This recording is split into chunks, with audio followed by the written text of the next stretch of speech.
나는 별다른 의심 없이 잔을 받아 들었다. 그제야 그의 얼굴이 눈에 들어왔다.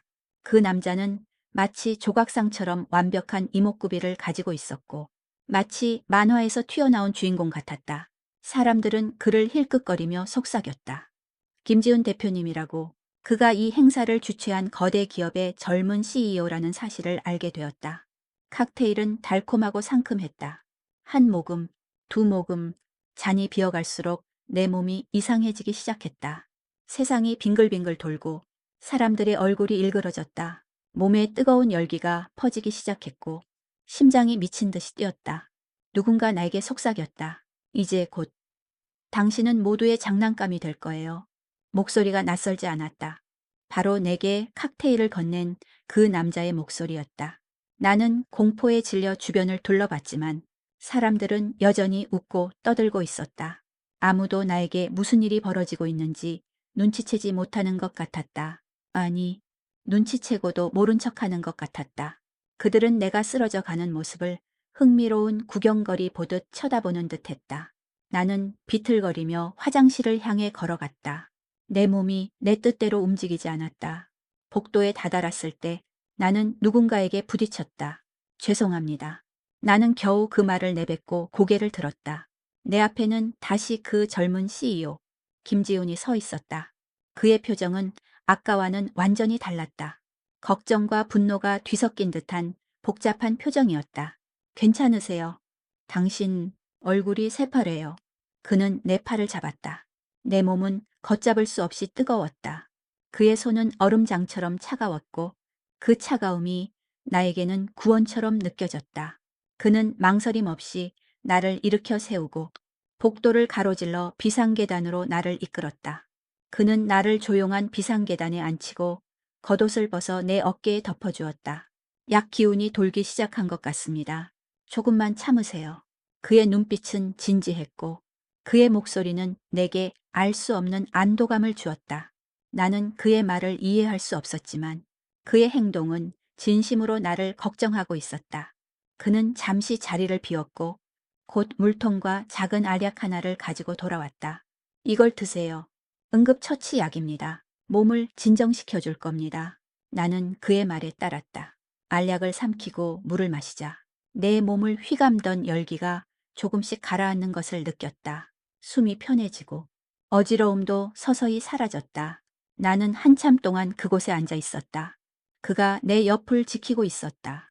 그는 아무 말도 하지 않았지만 그의 존재 자체만으로도 나는 안정감을 느꼈다.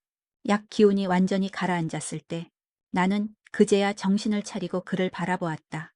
저를 왜 도와주셨나요? 내 목소리는 갈라져 있었다. 그는 희미하게 웃으며 말했다. 당신을 돕고 싶었을 뿐입니다. 나는 그의 눈빛에서 어떤 진실함과 동시에 깊은 슬픔을 느꼈다. 그가 내게 건넨 칵테일이 아닌 다른 무언가가 나를 이 파티에서 구원해 주었다는 것을 직감적으로 알 수 있었다. 그는 나를 파티장 입구까지 바래다 주었고 명함을 건넸다. 다음에 괜찮으시면 연락 주세요. 그의 말은 단순한 인사치레가 아닌 진심이 담긴 초대로 느껴졌다. 나는 집으로 돌아왔다. 익숙한 내 아파트, 익숙한 공기. 하지만 내 안의 공기는 완전히 달라져 있었다. 나는 거울에 비친 내 모습을 보았다. 45의 남자, 이민준. 얼굴에는 세월의 흔적과 피로가 묻어 있었다. 눈빛은 공허했고 어깨는 축 늘어져 있었다. 나는 10년 전 아내와 이혼했다. 하나뿐인 아들은 이제 21살. 미국에서 유학 중이다. 매일 밤 혼자 잠들고 매일 아침 혼자 일어난다. 내 삶은 마치 멈춰버린 시계 같았다. 나의 유일한 삶의 공간은 동네 골목에 있는 낡은 책방이었다. 추억의 책방. 나는 매일 그곳에 앉아 사람들의 발걸음을 기다리고 책 먼지를 털어내고 때로는 아무도 읽지 않는 책을 소리내어 읽는다. 삶은 평화로웠지만 동시에 너무나 공허했다. 내게는 삶의 활력소도 기쁨도 없었다. 아들과의 통화만이 유일한 낙이었지만 그마저도 잦지 않았다. 그는 그의 삶을 살고 있었고 나는 나의 삶을 살고 있었다. 그날 밤 나는 잠을 이루지 못했다. 내 눈앞에는 계속해서 그 젊은 CEO, 김지훈의 얼굴이 떠올랐다. 그의 차가운 손, 진지한 눈빛, 그리고 나를 향한 알 수 없는 연민. 나는 명함을 꺼내 들었다. 김지훈, CEO.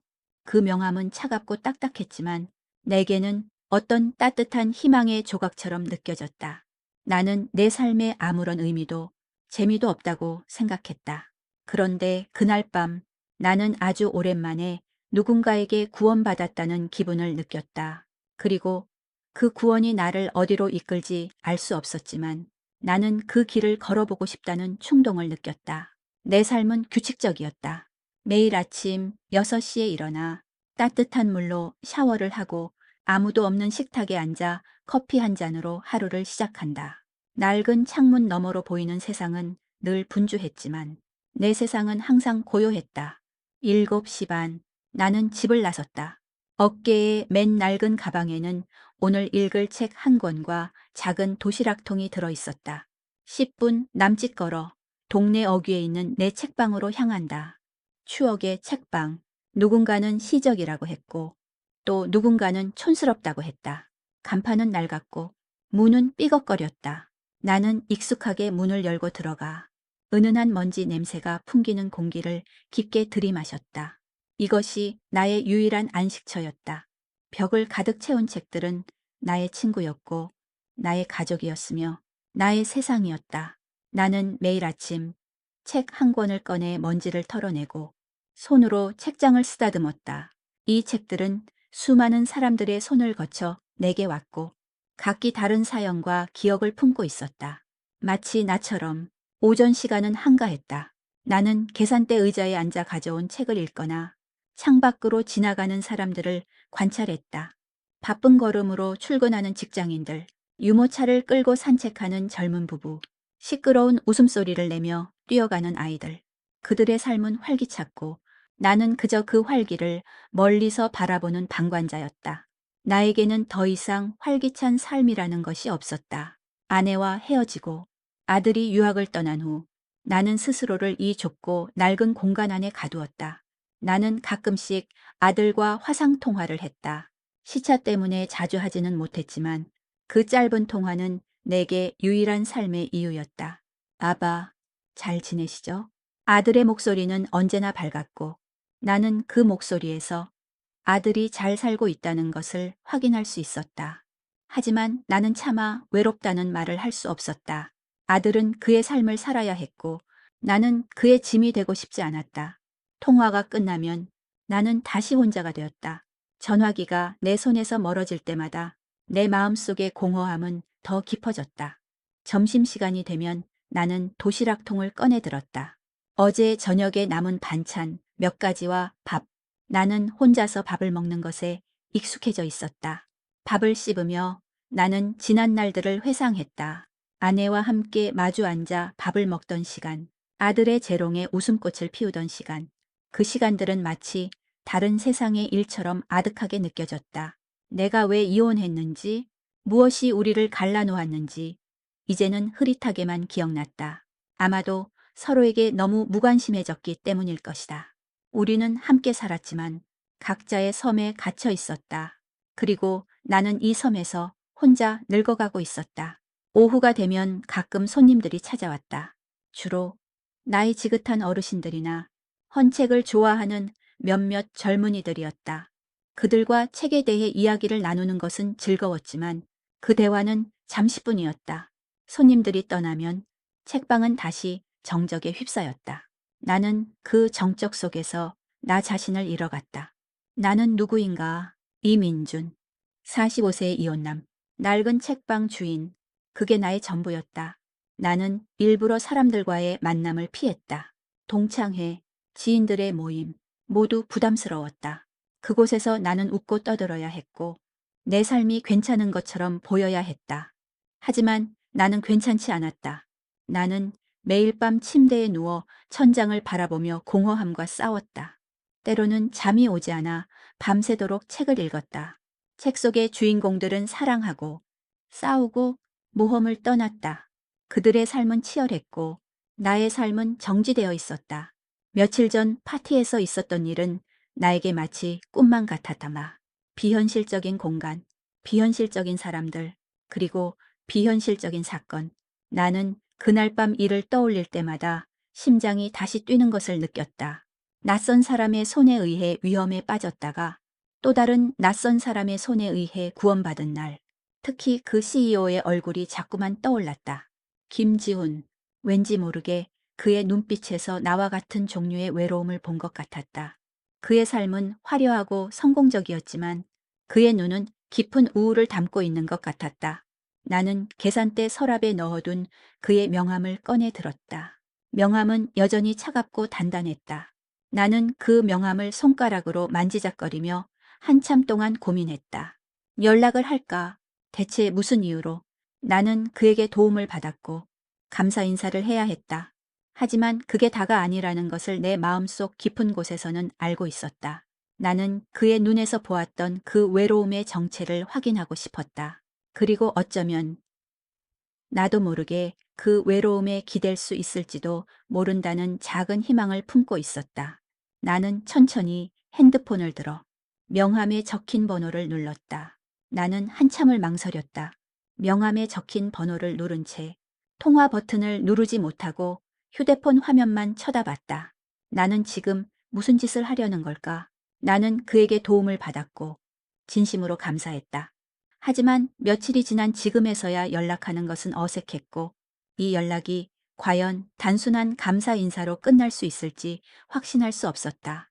나는 이 관계가 나에게 어떤 변화를 가져올지 두려웠다.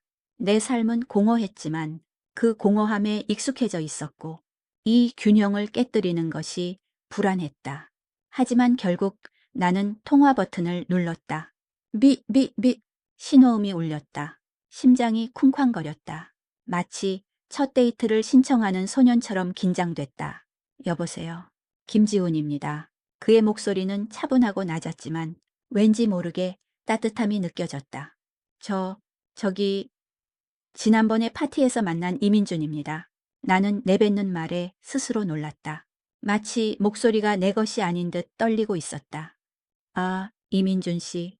연락 주셔서 감사합니다. 괜찮으신가요? 그의 목소리에는 진심 어린 걱정이 담겨 있었다. 나는 잠시 말을 잃었다. 그 파티 이후 나를 걱정해주는 사람은 아무도 없었다. 나는 그의 물음에 덕분에 괜찮아졌습니다. 정말 감사합니다. 라고 답했다. 우리는 잠시 침묵했다. 무슨 말을 해야 할지 몰랐다. 그때 그가 먼저 입을 열었다. 혹시 시간 괜찮으시면 차 한잔 하실 수 있을까요? 감사 인사를 직접 받고 싶어서요. 그의 제안은 예의 바르면서도 단호했다. 나는 거절할 이유를 찾지 못했다. 네, 좋습니다. 혹시 편하신 시간 있으신가요? 우리는 다음 날 오후 내 책방에서 그리 멀지 않은 작은 카페에서 만나기로 약속을 정했다. 다음 날 나는 약속 시간 30분 전에 미리 카페에 도착했다. 어젯밤부터 괜히 마음이 들떠 잠을 설쳤다. 나는 그를 만나는 것이 기대되면서도 혹시라도 그가 나에게 실망할까봐 두려웠다. 김지우는 정시에 도착했다. 그는 파티장에서 보았던 완벽한 수트 차림이 아니었다. 캐주얼한 니트와 청바지를 입고 있었지만 그럼에도 불구하고 그는 눈에 띄게 멋있었다. 오래 기다리셨나요? 그는 희미한 미소를 지으며 내 앞에 앉았다. 아니요. 저도 방금 왔습니다. 나는 어색하게 웃었다. 우리는 커피를 주문하고 잠시 서로를 말없이 바라보았다. 파티장에서는 죄송했습니다. 제가 미처 막지 못해서 그가 먼저 입을 열었다. 그의 목소리에는 다시 한번 미안함과 안타까움이 담겨 있었다. 아닙니다. 덕분에 큰일 날 뻔한 거 구원받았습니다. 오히려 제가 감사해야 할 일입니다. 나는 고개를 저었다. 그때 그 파티에서 당신에게 약을 건넨 남자는 제 부하 직원이었습니다. 저를 끌어내리려고 했던 자들이죠. 당신은 그들의 수단이었고요. 그의 말에 나는 충격을 받았다. 그의 세계는 내가 상상했던 것보다 훨씬 더 차갑고 잔혹한 곳이었다. 저도 모르게 당신을 이용하려고 했어요. 그들과 당신을 분리시키려 했고, 당신을 그들에게서 떨어뜨려 놓으려고 했죠. 하지만 당신의 눈에서 나와 같은 종류의 외로움을 보았을 때 마음이 움직였습니다. 그래서 당신을 도운 겁니다. 그는 솔직하게 자신의 속마음을 털어놓았다. 나는 그의 솔직함에 놀랐다. 그는 CEO라는 거창한 직함을 내려놓고 그저 한 사람으로서 나에게 이야기하고 있었다. 그는 자신의 삶에 대해 이야기했다. 부모님이 정해준 길을 걷고 사람들의 기대에 부응하며 살아왔지만 단 한 번도 진정한 행복을 느껴본 적이 없다고 했다. 주변에 사람은 많지만 그들 모두 저를 이용하려고만 합니다. 제가 가진 것을 탐내죠. 그래서 저는 늘 혼자였습니다. 그의 눈빛은 깊은 공허함으로 가득 차 있었다. 나는 그의 이야기에 깊이 공감했다. 나 역시 다르지 않았다. 저는 아내와 이혼하고 혼자 살고 있습니다. 아들은 유학을 갔고요. 제 삶은 그저 책방과 집을 오가는 것이 전부입니다. 저는 제 삶이 멈춰버린 것 같다고 생각했어요. 하지만 당신의 이야기를 들으니 당신도 저처럼 세상의 수많은 사람들 속에서 혼자였군요. 내 말에 그는 희미한 미소를 지었다. 네, 맞아요. 우리는 모두 혼자였군요. 우리는 그날 여러 시간 동안 이야기를 나누었다. 그의 화려한 삶, 뒤에 숨겨진 깊은 상처와 나의 평범한 삶 속에 갇힌 공허함. 우리는 서로의 외로움을 알아보고 그 외로움에 조용히 기대었다. 그는 더 이상 거대 기업의 CEO가 아니었다. 그저 김지훈이라는 이름의 외로운 사람이었다. 그리고 나는 더 이상 추억의 책방의 주인 이민준이 아니었다. 그저 이민준이라는 이름의 또 다른 외로운 사람이었다. 우리의 만남은 우연이 아니었다. 그것은 마치 두 개의 외로운 행성이 서로의 궤도를 발견하고 조용히 공전하기 시작한 것과 같았다. 나는 그날 밤 아주 오랜만에 편안한 잠을 잘 수 있었다. 내 마음속의 작은 희망이 더 이상 희망이 아니라 현실이 될 수 있을지도 모른다는 기대감 때문이었다. 나는 다음 만남을 기다리게 되었다. 그날 이후 김지우는 내 책방의 단골이 되었다. 처음에는 예고 없이 불쑥 찾아왔지만 이내 그는 매주 화요일과 목요일 오후 3시에 방문하는 규칙을 만들었다. 그의 방문은 내게 일주일 중 가장 기대되는 시간이 되었다. 그는 늘 커피를 2잔 사왔고 그중 한 잔은 내 몫이었다. 우리는 계산대 의자와 그 맞은편에 놓인 낡은 나무 의자에 앉아 이야기를 나누었다. 더 이상 대기업의 CEO와 낡은 책방 주인이 아니었다. 우리는 그저 지훈과 민준으로 서로를 불렀다. 그는 수많은 책들 사이에서 편안함을 느꼈다. 이런 곳이 좋아요. 복잡한 생각들이 사라지는 기분이에요. 그의 말에는 진심이 담겨 있었다. 그는 주로 자신의 회사 생활에 대해 이야기했다. 끊임없는 경쟁, 끝없는 야근, 그리고 믿을 수 없는 사람들에 대한 이야기. 그는 성공의 정점에 있었지만 그곳은 너무나도 외로운 곳이었다. 사람들은 제가 모든 것을 가졌다고 생각해요. 하지만 저는 제 영혼을 잃어버린 것 같아요. 그의 눈빛에는 깊은 상실감이 서려 있었다. 나는 그의 이야기에 조용히 귀 기울였다. 그리고 나의 이야기도 조금씩 털어놓기 시작했다. 아내와의 이혼, 아들과의 거리감, 그리고 혼자서 모든 것을 감당해야 했던 지난 세월에 대해 나는 내가 얼마나 외로웠는지, 그리고 그 외로움이 나를 얼마나 무감각하게 만들었는지 이야기했다. 저는 제 삶이 마치 낡은 책처럼 먼지만 쌓여가는 줄 알았어요. 아무도 펼쳐보지 않는 책. 내 말에 그는 따뜻한 미소를 지었다. 먼지가 쌓인 책일수록 더 가치 있는 이야기들이 숨겨져 있을지도 몰라요. 그걸 알아봐 주는 사람이 필요할 뿐이죠. 그의 말은 내게 깊은 위안을 주었다. 우리는 서로의 상처를 조심스럽게 건드렸다. 지훈은 부모님의 기대를 충족시키기 위해 자신의 꿈을 포기해야 했던 이야기를 털어놓았다. 어릴 때부터 제게는 선택권이 없었어요. 모든 것은 정해져 있었죠. 그게 제 인생이라고 생각했어요. 하지만 지금 생각해보면 저는 한 번도 제 삶의 주인이었던 적이 없었네요. 그의 목소리에는 후회가 묻어 있었다.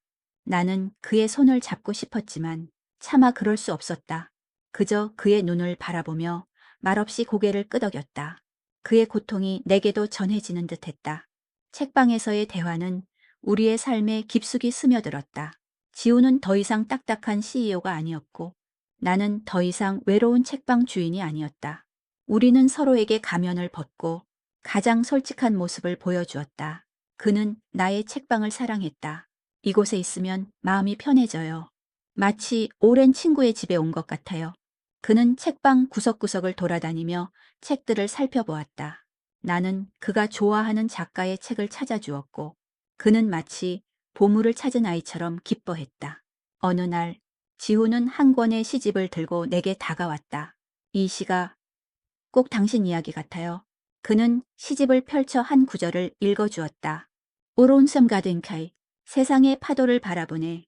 누구도 닿지 않는 이 섬에 작은 꽃 한 송이 피어나길. 그의 목소리는 나지막했지만 내 마음을 깊숙이 울렸다. 나는 아무 말도 할 수 없었다. 그는 나를 꿰뚫어 보고 있었다. 나의 외로움, 나의 희망, 그리고 내가 숨기고 싶었던 내 안의 작은 꽃을. 나는 그의 눈을 보았다. 그 눈은 깊고 따뜻했고 나를 이해하고 있었다. 그날 이후 우리는 더 이상 서로의 삶을 공유하는 것만으로 만족하지 않았다. 우리는 서로에게 더 깊이 다가가기 시작했다. 때로는 같이 저녁 식사를 했고, 때로는 책방 문을 닫고 함께 동네를 산책했다. 우리는 손을 잡지 않았고, 서로에게 특별한 말을 건네지도 않았다. 하지만 우리는 서로의 존재만으로도 충분했다. 지훈이 내 옆에 있을 때 나는 더 이상 외롭지 않았다. 내 삶이 더 이상 멈춰버린 시계가 아니라는 것을 느꼈다. 내 삶은 다시 천천히 하지만 확실하게 움직이기 시작했다. 나는 지훈과의 관계가 사랑이라고 확신할 수 없었다. 하지만 그것은 분명 그 이상의 어떤 것이었다. 그것은 서로의 영혼을 이해하고 서로의 상처를 감싸주는 깊은 동정이었다. 그것은 서로에게 기댈 수 있는 유일한 안식처였다. 그리고 나는 이 안식처를 잃고 싶지 않았다. 나는 지훈이 내 삶에 들어와 나를 바꾸고 있다는 것을 깨달았다. 그는 더 이상 나를 구원한 CEO가 아니었다. 그는 나의 추억의 책방에 가장 소중한 손님이었고 나의 가장 소중한 사람이었다. 그날 밤 서울에는 늦은 장마가 찾아왔다. 빗방울이 유리창을 때리는 소리가 책방 안을 가득 채웠다. 지훈이 책방을 방문한 날이었는데 갑작스런 폭우로 인해 우리는 책방 안에 발이 묶이게 되었다. 괜찮으시겠어요? 비가 이렇게 오는데. 나는 걱정스런 눈빛으로 지훈을 바라봤다. 그는 어깨를 으쓱하며 웃었다. 이런 날씨 오히려 좋아요. 왠지 모르게 당신과 단둘이 있는 기분이 좋네요. 그의 말에 내 심장이 쿵 하고 내려앉았다. 우리는 밖이 어두워질 때까지 책방에 앉아 이야기를 나누었다. 빗소리는 우리에게 특별한 배경음악이 되어주었다. 지훈은 나에게 어린 시절 이야기를 들려주었다. 그의 아버지는 늘 그에게 완벽함을 요구했고 그의 어머니는 그런 아버지를 무서워했다. 저는 한 번도 지훈아, 괜찮아라는 말을 들어본 적이 없어요. 실수해도 괜찮고 넘어져도 괜찮다고 말해주는 사람이 없었죠. 그의 목소리는 나지막했지만 그 안에 담긴 슬픔은 깊었다. 나는 그의 손을 잡고 싶다는 충동을 느꼈다. 그에게 이젠 괜찮다고 말해주고 싶었다. 하지만 나는 그저 조용히 그의 이야기를 들었다. 이야기를 나누다 보니 배가 고파졌다. 나는 냉장고에서 간단한 재료들을 꺼내왔다. 라면 드시겠어요? 제가 끓여 드릴게요. 지훈은 환하게 웃으며 고개를 끄덕였다. 나는 책방 한 구석에 있는 작은 주방에서 냄비에 물을 올렸다. 김이 모락모락 피어오르고 라면 냄새가 책방 안을 가득 채웠다. 그는 젓가락으로 면을 집어 호호 불어가며 맛있게 먹었다. 이런 라면은 정말 오랜만에 먹어봐요. 회사에서는 늘 근사한 식당에서 밥을 먹지만 이런 맛은 아니죠. 그의 말에 나는 웃었다. 우리는 낡은 테이블에 마주 앉아 라면을 먹었다. 창밖으로 빗방울이 계속해서 흘러내렸다. 우리는 아무런 말도 하지 않았다. 그저 서로의 얼굴을 바라보며 미소를 지을 뿐이었다. 라면 한 그릇이 우리를 세상과 단절된 작은 공간으로 데려다 놓은 것 같았다. 그 순간만큼은 나는 45세의 이혼남이 아니었고 그는 대기업의 CEO가 아니었다. 우리는 그저 함께 빗속에서 라면을 먹는 두 사람이었다. 식사를 마치고 지훈은 설거지를 하겠다고 나섰다. 제가 할게요. 나는 그의 손을 잡으려다 멈칫했다. 우리의 손이 스치자 찌릿하는 전류가 흘렀다. 나는 재빨리 손을 거두었고 어색한 침묵이 흘렀다. 지훈은 아무렇지 않은 척 설거지를 했다. 그의 등 뒤로 보이는 넓은 어깨가 왠지 모르게 외로워 보였다. 나는 그의 어깨에 살짝 손을 올렸다. 고마워요. 나의 작은 행동에 그는 몸을 돌려 나를 바라봤다. 그의 눈빛은 흔들리고 있었다. 그는 천천히 내게 다가왔다. 우리는 아주 가까이 서 있었다. 나는 그의 숨소리를 들을 수 있었고 그의 눈빛을 읽을 수 있었다. 그 눈빛에는 망설임, 불안, 그리고 깊은 애정이 담겨 있었다.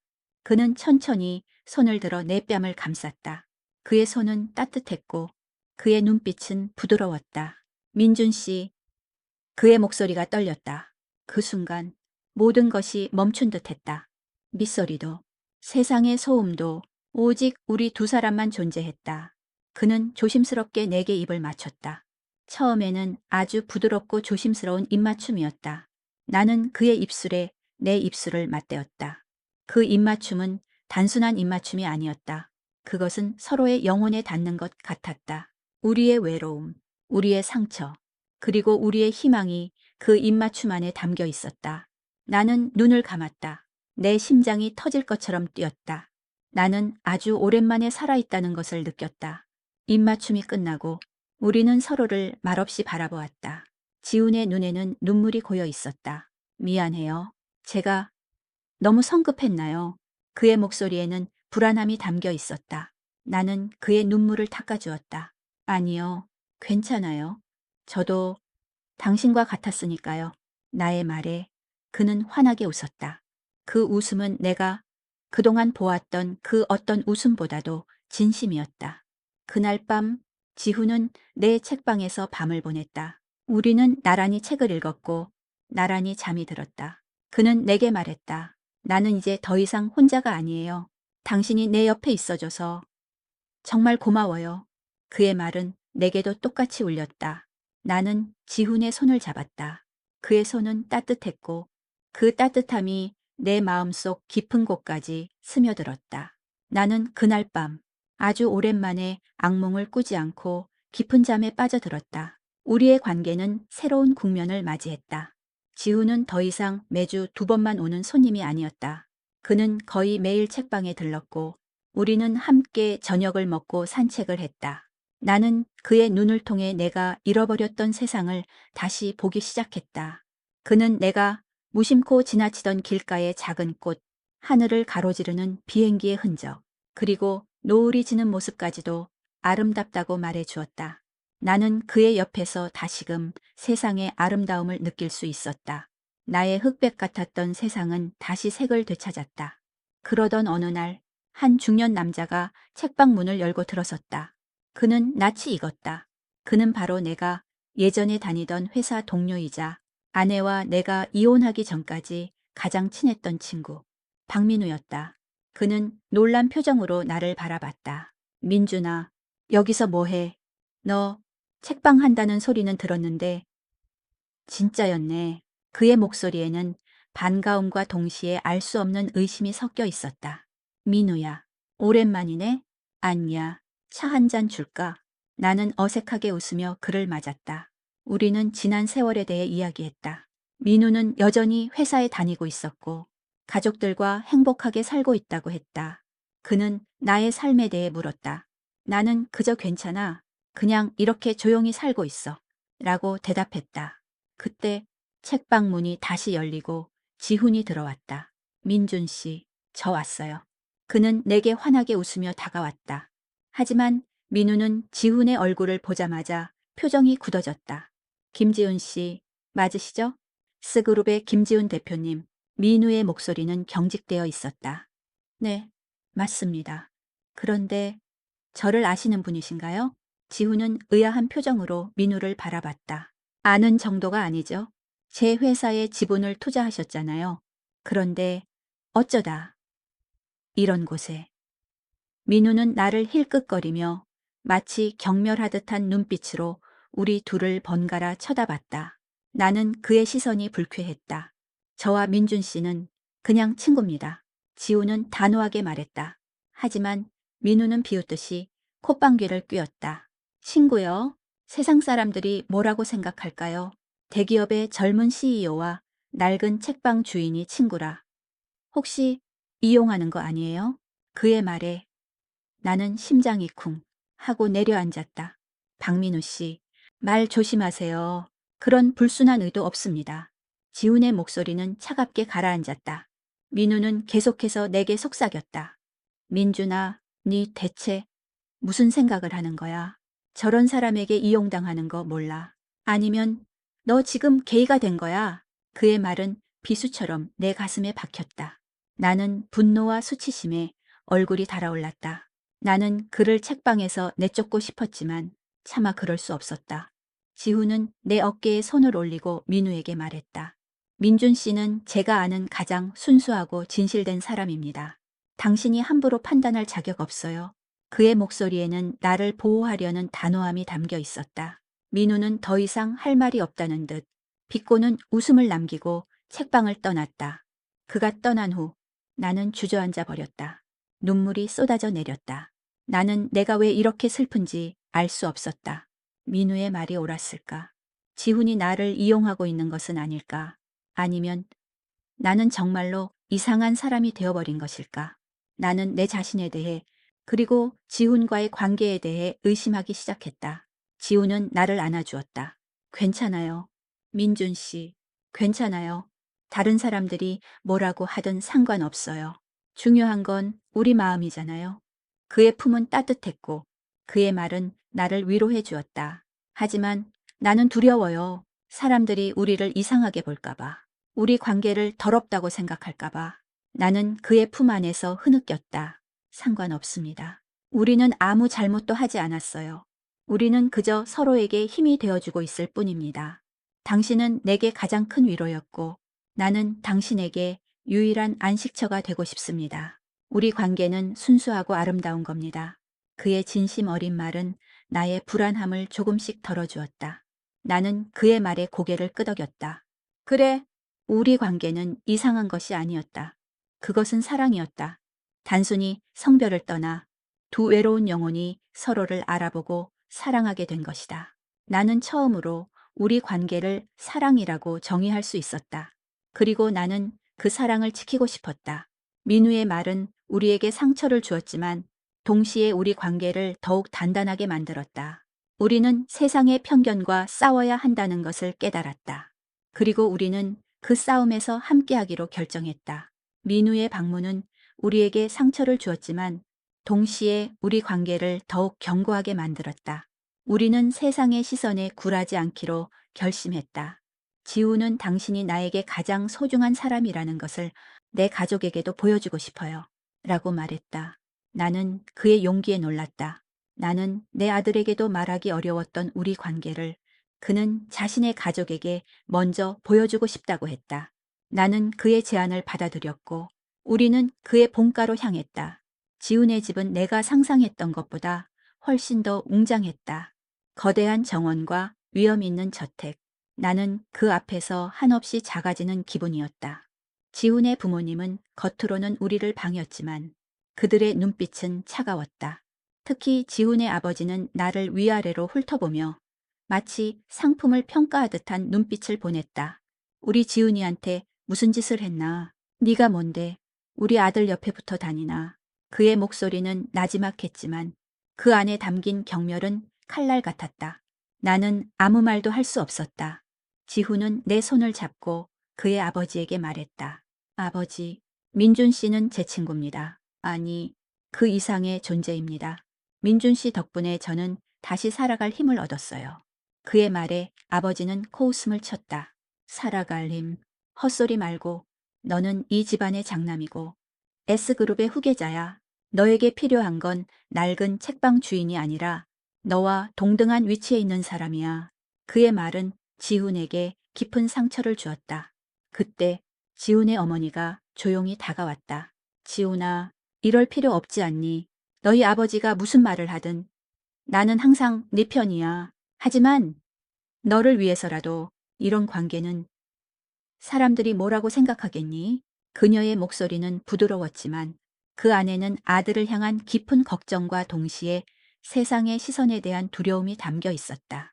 나는 그들의 눈에서 나와는 전혀 다른 종류의 고통을 보았다. 그들은 자신들의 아들을 사랑했지만 그 사랑은 세상의 기대와 명예라는 감옥에 갇혀 있었다. 지훈은 나를 바라봤다. 나는 그의 눈빛에서 흔들림을 보았다.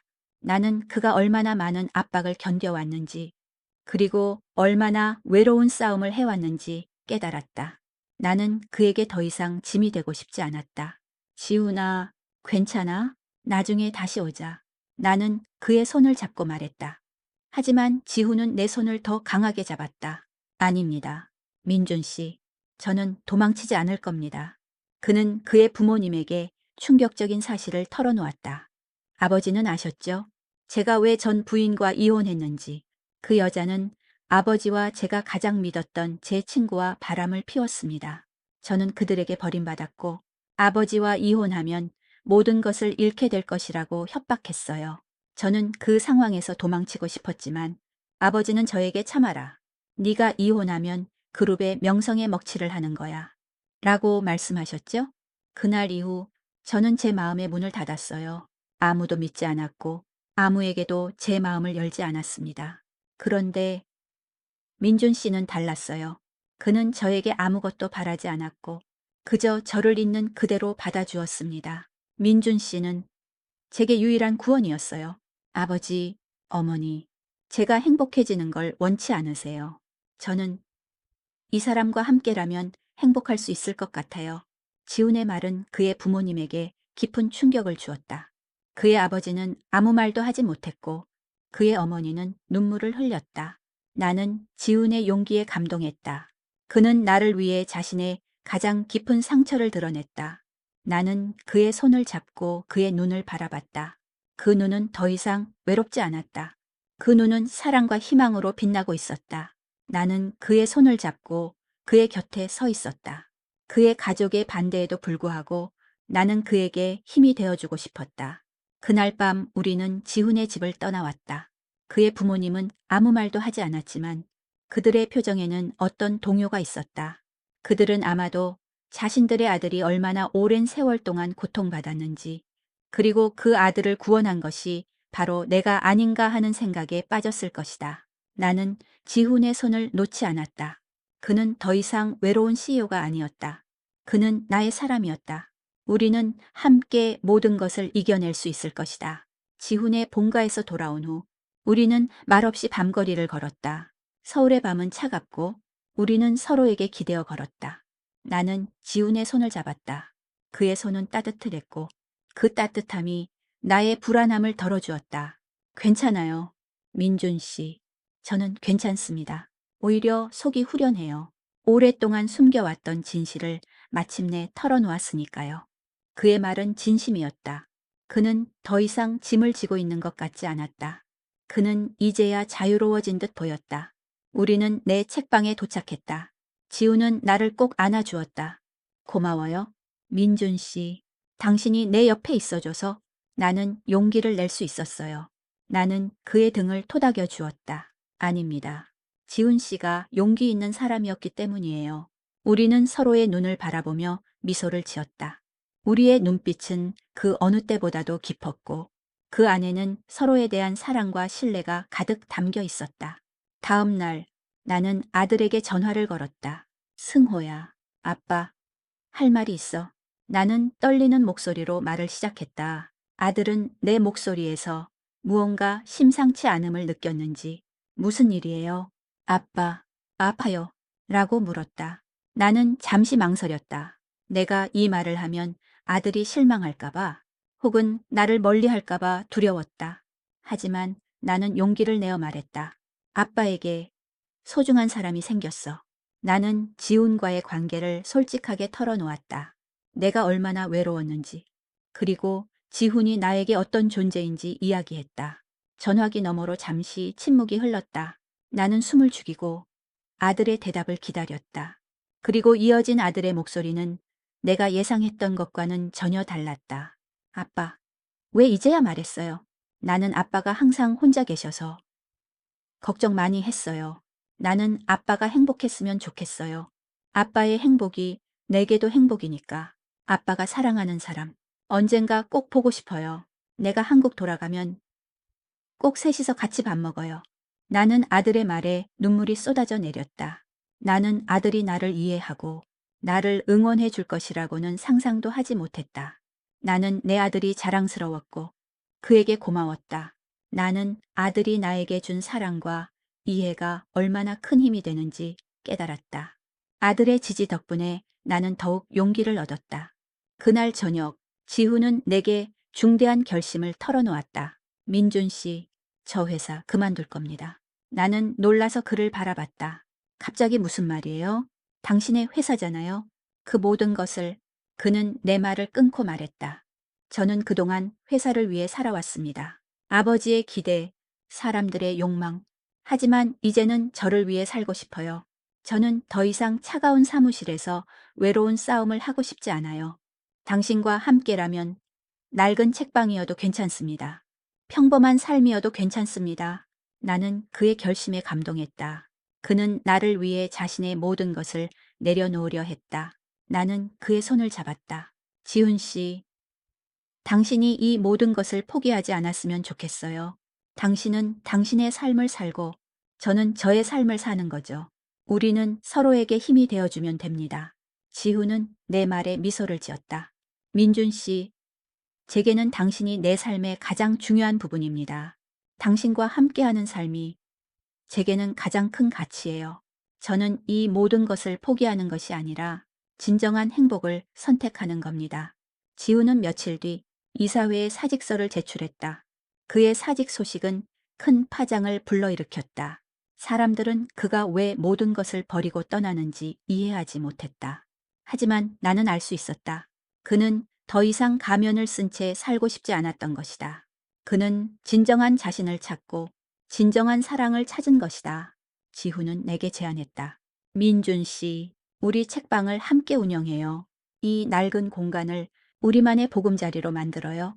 나는 그의 제안을 망설임 없이 받아들였다. 우리는 함께 책방을 수리하고 새로운 책들을 들여왔다. 우리는 더 이상 외로운 사람들이 아니었다. 우리는 서로에게 의지하며 함께 새로운 삶을 시작했다. 나는 내 삶이 멈춰버린 줄 알았다. 하지만 지훈을 만난 후 나는 내 삶이 다시 움직이기 시작했다는 것을 느꼈다. 지훈은 나의 삶에 들어와 나를 치유해 주었다. 그는 나의 영혼을 덮고 있던 먼지를 털어내고 다시 빛나게 해주었다. 그는 더 이상 나를 구원한 CEO가 아니었다. 그는 나의 삶의 동반자였다. 지훈은 약속대로 회사를 그만두었다. S그룹의 주식은 요동쳤고 언론은 연일 그의 행방과 사직 이유에 대해 추측 기사를 쏟아냈다. 하지만 그는 그 모든 소음에 귀를 닫았다. 그는 더 이상 김지훈 대표가 아니라 추억의 책방의 공동 주인 김지훈이었다. 우리는 함께 책방을 운영하기 시작했다. 그는 예상외로 책방 일에 능숙했다. 그는 책을 정리하고 먼지를 털어내고 손님들과 대화를 나누는 것을 즐겼다. 그의 얼굴에는 오랜만에 진정한 미소가 피어났다. 우리의 삶은 평화로웠다. 매일 아침 함께 책방 문을 열고 밤이 되면 함께 문을 닫았다. 우리는 함께 밥을 먹고 함께 커피를 마셨다. 그는 더 이상 넥타이를 매지 않았고 나는 더 이상 혼자서 외롭게 밥을 먹지 않았다. 우리는 서로의 존재만으로도 충분히 행복했다. 나는 지훈에게 요리를 가르쳐 주었고 그는 내게 클래식 음악을 들려주었다. 우리의 삶은 서로의 취향과 습관으로 채워져 갔다. 지훈은 책방의 분위기를 바꾸었다. 그는 책방 한 구석에 작은 테이블과 의자를 가져다 놓았고 손님들이 커피를 마시며 책을 읽을 수 있도록 했다. 그는 단순히 책을 파는 것이 아니라 사람들에게 안식처를 제공하고 싶다고 했다. 민준 씨, 사람들은 모두 외로운 것 같아요. 이 책방이 그들의 외로움을 잠시나마 잊게 해주는 공간이 되었으면 좋겠어요. 그의 말에 나는 감동했다. 그는 나를 구원했듯이 이제 다른 사람들도 구원하고 싶어 했다. 우리의 책방은 사람들의 발길이 끊이지 않았다. 사람들은 우리의 이야기를 궁금해했다. 두 분이 형제세요? 아니면 친한 친구세요? 우리는 그들의 물음에 애매한 미소로 답했다. 우리는 굳이 우리의 관계를 설명하려 하지 않았다. 우리의 관계는 세상의 언어로 정의될 수 있는 것이 아니었다. 그것은 사랑이었고, 우정이었고, 가족이었다. 그 이상의 어떤 것이었다. 그러던 어느 날, 지훈의 어머니가 책방에 찾아왔다. 그녀는 단정하게 차려입고 손에는 작은 과일 바구니를 들고 있었다. 나는 긴장했지만 그녀는 예상외로 부드러운 미소를 지었다. 민준 씨, 그동안 지훈이 잘 챙겨줘서 고마워요. 그녀의 말에 나는 당황했다. 그녀는 우리에게 차를 대접하라고 했고 우리는 작은 테이블에 마주 앉았다. 그녀는 지훈에게 말했다. 지훈아, 네 아버지가 네가 이렇게 행복해하는 모습을 보니 마음이 놓인다고 하더구나. 그녀의 눈에는 눈물이 고여 있었다. 그녀는 우리에게 말했다. 나는 너를 잃을까봐 두려웠다. 네가 세상에 손가락질을 받을까봐 무서웠어. 하지만 네가 이렇게 행복해하는 모습을 보니 내가 틀렸다는 것을 깨달았다. 그녀는 내 손을 잡았다. 민준 씨, 우리 지훈이 잘 부탁해요. 그리고 두 사람이 행복했으면 좋겠어. 그녀의 말은 진심이었다. 그녀는 더 이상 우리를 반대하지 않았다. 그녀는 우리의 행복을 진심으로 응원했다. 나는 지훈의 손을 잡았다. 그의 손은 따뜻했고 그의 눈빛은 흔들리고 있었다. 그는 눈물을 글썽이며 어머니를 바라봤다. 어머니, 감사합니다. 그의 목소리는 떨렸다. 나는 이 모든 것이 꿈만 같았다. 세상의 편견과 가족의 반대를 이겨내고 우리는 마침내 인정받았다. 그것은 지훈의 용기와 나의 믿음이 만들어낸 기적이었다. 우리는 함께 저녁 식사를 준비했다. 지훈의 어머니는 우리가 만든 소박한 저녁 식사를 맛있게 드셨다. 그녀는 더 이상 위험 있는 사모님이 아니었다. 그녀는 그저 아들의 행복을 바라는 평범한 어머니였다. 우리는 그날 밤 세상에서 가장 행복한 가족이었다. 나는 내 삶이 다시 온전해졌다는 것을 느꼈다. 지훈과 함께라면 나는 어떤 어려움도 이겨낼 수 있을 것 같았다. 우리는 더 이상 외로운 섬이 아니었다. 우리는 서로에게 닿아 함께 새로운 대륙을 만들어가고 있었다. 시간은 물처럼 흘러갔다. 우리는 더 이상 파티장에서의 아찔했던 첫 만남을 떠올리지 않았다. 그 사건은 우리에게 그저 먼 추억이자 우리를 이어준 운명적인 사건일 뿐이었다. 우리는 매일 아침 함께 일어나 커피를 내리고 빵을 구웠다. 책방 문을 열기 전 우리는 함께 책 한 권을 읽었다. 낭독은 지훈의 몫이었다. 그의 나지막하고 부드러운 목소리가 책방 안을 가득 채웠다. 그는 더 이상 냉철한 사업가가 아니었다.